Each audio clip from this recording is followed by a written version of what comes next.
ఇది సెంటెన్స్. ఇందులో సబ్జెక్ట్ ఇదన్నమాట, రవి.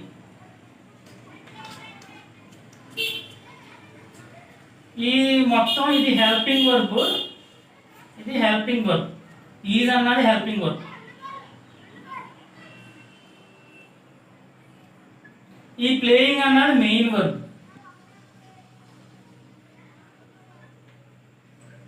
ఈ ది పియానో అన్నది ఆబ్జెక్ట్.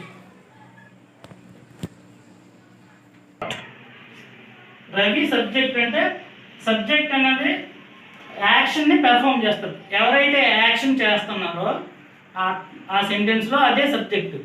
ఇక్కడ యాక్షన్ ఎవరు పెర్ఫామ్ చేస్తున్నారు? రవి. రవి చేస్తున్నాడు కాబట్టి రవి ప్లేయింగ్. ఏం పని చేస్తున్నాడు? ప్లేయింగ్ అంటే వాయిస్తున్నాడు. ఏం వాయిస్తున్నాడు? ఆబ్జెక్ట్. ఆబ్జెక్ట్ ఏంటి? పియానో. అంటే పెర్ఫార్మర్ సబ్జెక్ట్ అవుతుంది.